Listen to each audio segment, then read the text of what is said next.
I took this water bottle, placed it over the stovetop to smooth it out, removed the lid, cut the top off, wiped away any moisture, cut a little strip, inserted it into my water bottle cutter, and pulled it through until I was left with strips. Then I took the tip of the strip and cut a small piece so that I could insert it into my nozzle. Once it was through to the other side, I turned my machine on, waited for the temp to hit 78.5, and I was ready to begin stretching my water bottle strips through the hot end to become printable material. Once it was long enough to reach my pulley system, I turned the machine off so the plastic didn't melt at the nozzle, tied it to my wheel, and then turned the machine back on to start automating the process. I was very excited that my pulley mechanism was finally working because in my last machine that I built, that part is the part that did not work. So we were already winning here. I sat there for a long time, probably about 45 minutes, and watched as my water bottle strips stretched through and magically turned into printable filament.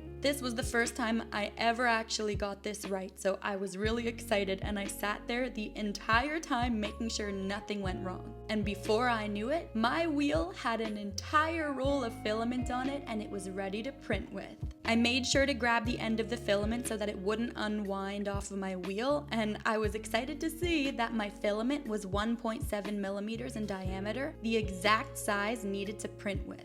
Everything was working out so well, I was pumped, and I was also ready for the next step, actually printing with my PET plastic water bottle turned filament. I was so excited I could scream, but I knew I could still run into problems, so I just decided to trust the process and try not to get too excited, at least until we successfully print something. I double-checked the diameter of my regular filament, which was 1.7 millimeters, and in that moment, I knew we were ready to print. I had to add a custom filament to load in because PET doesn't really exist on my Prusa printer, so I added it in with a nozzle temp of 245 and a heat bed temp of about 50 and tried my first print. It was really hard to get my filament onto the printer without all of it unwinding on the pulley wheel. That's still a work in progress, but I finally started printing, and unfortunately, nothing came out of the extruder initially, and that made me realize that I had to try adjusting the printer settings to get it just right. Even 1 degree off, and it won't work. It's all a process of trial and error, that's for sure. I purged the filament out to make sure it was coming out of the extruder at all, and luckily it was, so I got excited. And I knew that all I needed to figure out was the temp settings and we could print. So I fiddled around with the settings, I changed the nozzle temp to 260 and the heat bed temp to 70. I also increased the flow rate to 150 and added a printer fan to cool the print as the filament came out, and I started printing. It actually started to work, but I soon noticed that my print flew off of the bed, and I realized that for some reason my custom filament settings were changing the nozzle temp from 260 to 220. So I had to keep going back in and changing it back to 260, and I also sprayed a few spritzes of hairspray on the heat bed so the print would stick better. And those seemed to do the trick. So I tried again and started printing, and it was working. But I still wasn't getting too excited yet because it had to finish before I celebrated. Slowly but surely, I watched as my little tiny pot printed on the bed, and soon the print reached 50% completion, then 75%, and then 100%.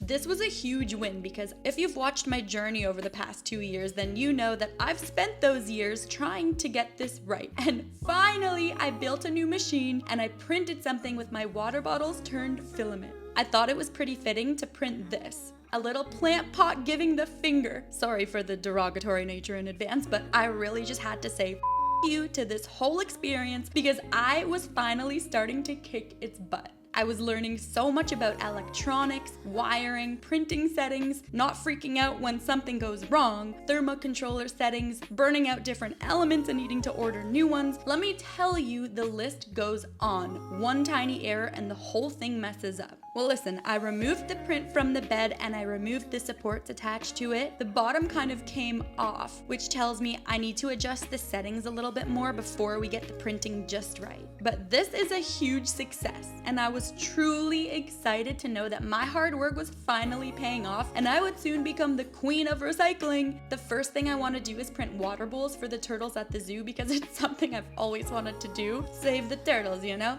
Obviously, you could see how excited I was, and this is really just proof that if you set your mind to something, you can eventually do it, and you'll learn a lot along the way. And I'm about to show you how I built this machine so that you can do it at home too. I'm gonna make a video about all the parts you'll need to buy, and then instructions on how to assemble the cutter, the puller, the power supply wiring, and the thermocontroller temperature setting, so that if you want to become the queen or king of recycling, then you can too. This machine is called the Pedimentor. I follow a group on Facebook, and those are the rockets who helped me realize I could even build this thing, so credit to them for sure. If you have any questions, feel free to just DM me because we're in this together. So there's still a lot more to accomplish here, but there are now so many possibilities running through my mind for what's next in this journey. And trust me, this is just the beginning.